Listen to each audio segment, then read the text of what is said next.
Howdy folks, Doc here with Last Best Tool, and today I want to talk about an illness I have, and that is an affinity for snap-on pry bars.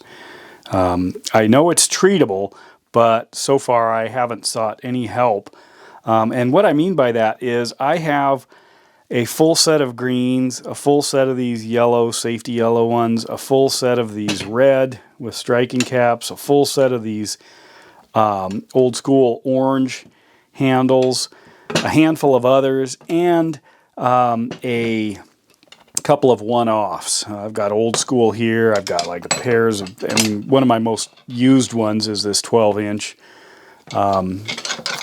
larger handle here. I use those all the time. So, if I find one somewhere, I tend to, feel a need to get it. And of course, I even made one of these in a video for a smaller pry bar. Basically, a pry bar I figure is like one evolutionary step above a hammer. Hammer basically can be almost anything, almost any shape. It's a mass in motion that collides with something, and then we of course somehow manage to charge $150 for such things. But I digress. Let's talk pry bars. It's a lever. There's not a lot of simpler machines than a lever. And the lever is kind of the basis for an awful lot of simple machines for other ones. And of course, almost all the compound machines, generally you can find levers. We use them all over the place, and about every hand tool seems to have some sort of leverage. That's a mechanical advantage. And the pry bars, what I like about them, especially the snap-on ones, I like the colors. I do like the handle. I know that there have been some YouTube channels that have really tested the strength. Snap-ons tend not to fail. They tend to bend, and to me, that's a feature, not a bug. If I had say a long-handled breaker bar, I would want it to deform rather than snap. Most likely it'll snap, but probably after it's started to deform. In other words, it started to bend to the point where it's going to retain some of that bend in the shaft. Anyway, a lot of the snap-on ones, they do two things. They scale up the shaft. It's not a diameter because they're always square, but they scale up the width of the shaft, which is a uniform square, not a rectangle or anything, and they scale up the handle. So the handles actually grow, as you can see here, they grow in proportion to the size of the tool. And when you get to a certain point, actually they do go one size bigger. I don't know, my red one might be out in a vehicle. Whoops, crash. Anyway, I do think that that doesn't mean that the handle's dialed in, because our hands stay the same size regardless of it. But sometimes we move to two hands. This might be a little bit short on this long one. I think this is a 36-inch.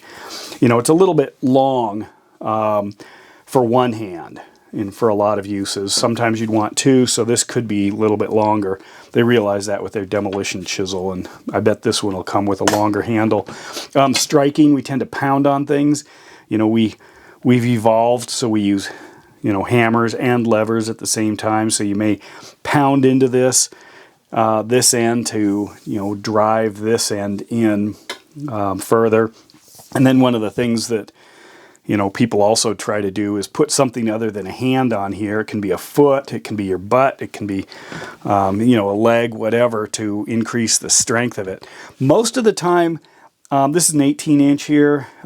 This is plenty for the stuff I do, and this will pry open a lot of stuff. It'll deform a car door. It'll lift a tire.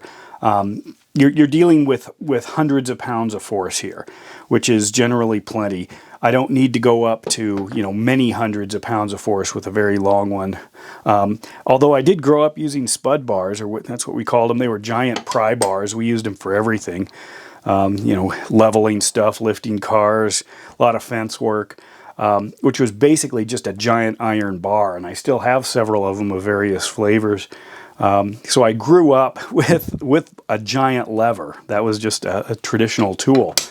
As far as the handle colors, the brighter the color, for me, the better. I do like, I get a lot of stuff used, so sometimes you don't have the color choice. I bought a whole set of these, I think, for like $60. The entire range of these.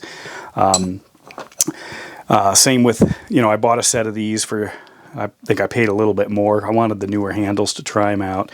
But anyway, as far as the colors, I like the brighter colors, easier to see, especially, if I'm working on the side of the road in the evening or something, and set something down, because those dark shafts just disappear. And it also shows the dirt a little bit more, so you can clean it off, or if it's oily or something, so it doesn't stay that way. Here's one of the old school ones. There's nothing terribly exciting about these, and I've noticed a ton of knockoffs similar to this, where they've got just that black plastic handle, so you kind of have to look close. Is there any evidence that it says snap-on, and this one there, it actually is, or on the other side. And there are no seam lines either, which is another giveaway, or it doesn't say what kind of metal it is here. But anyway, I do love their pry bars. There are lots of good pry bars, but to me, having a good assortment of pry bars, even a few of the same length, I've used 2 of these at the same time, working my way, pry it in, bend, pry in another one, bend, pry in, bend. Got 2 hands, so at least 2 pry bars of the same size. But then I also appreciate, that Snap-on's upgrading them, even though it's something, gazillion years old. The lever, they keep trying to make it better.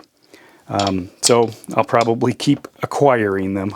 And with that, Doc out.